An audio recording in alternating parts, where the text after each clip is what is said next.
Alright, we're reading from World Politics. Geoffrey Haynes, Peter Ho, Shaheen Malik, Lloyd Pettiford. And the copyright, bloody fuck. Copyright Pearson Education Limited, 2011. It's chapter 15. Wherever chapter 15 is. Chapter 15, the European Union and the African Union.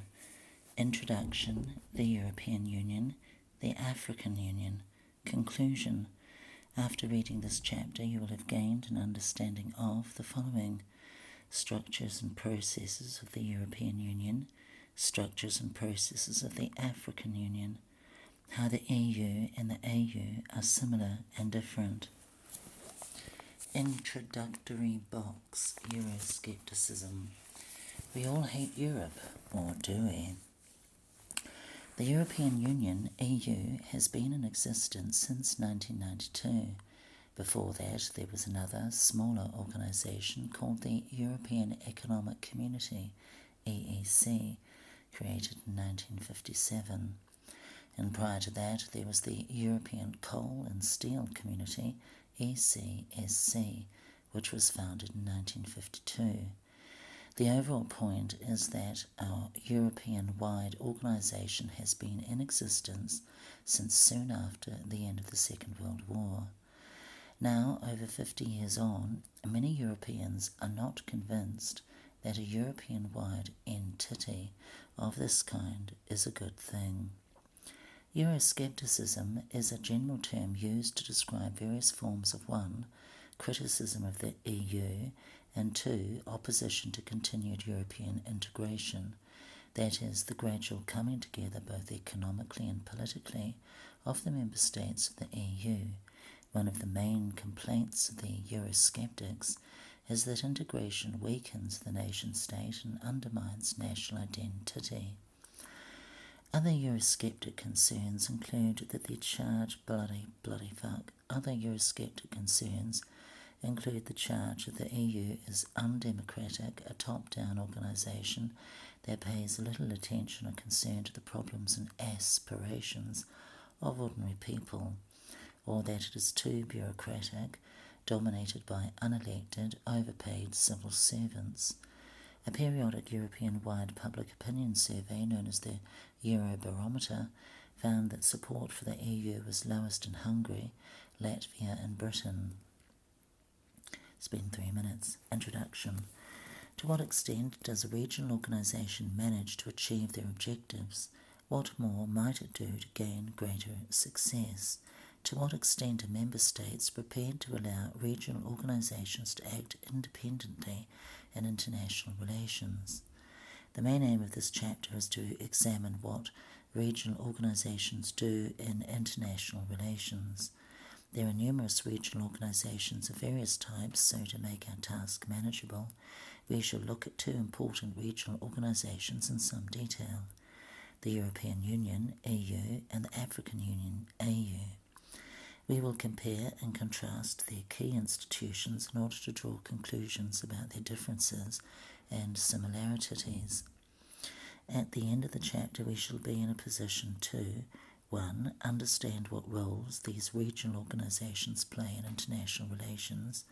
2. See how successful they are in dealing with the peace and security issues with which they are concerned.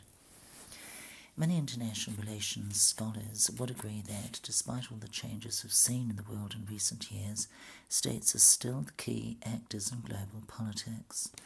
Many aspects of globalisation, including extensive economic interactions, expanding communications links, major environmental interactions and overlaps, collectively encourage.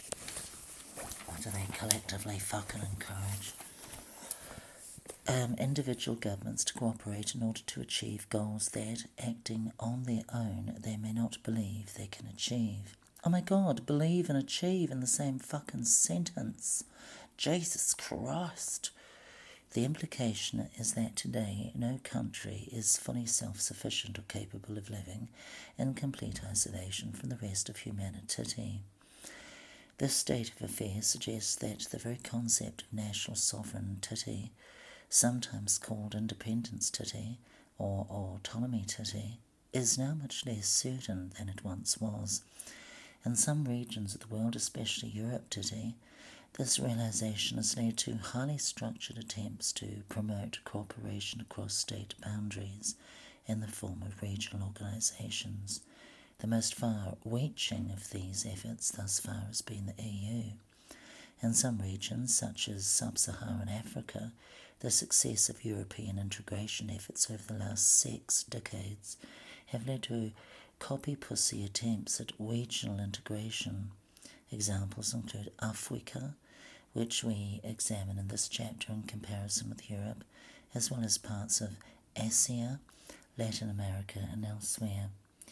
The key issue we examine in this chapter is, thinking about regional integration in recent years, how has Africa done compared to Europe? The European Union. Background and history. What makes the EU distinctive in today's international relations? According to British academic Ben Rosamond, the EU is by some distance the most developed project of regional integration in the world. This is largely because it has a mature set of institutions, Rosamond 2002, 498. The current advanced stage of EU institutional development is the culmination of more than 5 decades of integrative efforts involving growing numbers of countries, increasing from 6 to 27 over the last 6 decades, since integrative attempts began in 1952 with the inauguration of the European Coal and Steel Community, CBOX 15.1. Over the last 60 years, the EU has pursued multiple economic, cultural, security and political goals, leading now to an advanced state of regional integration. It has been marked by stages of institutional development with several key milestones. The most prominent are the Treaty of Rome, 1957, and the Single European Act, SEA, in 1986. The SEA was signed by the then 12 members of the European Community, CBOX 15.1. And I was so let's not go there. The SEA was particularly important because it established a single European market defined as an area without frontiers with free movement of goods, services, people and capital. It was the first major revision of the Treaty of Rome, signed 3 decades earlier. In addition, the SEA allowed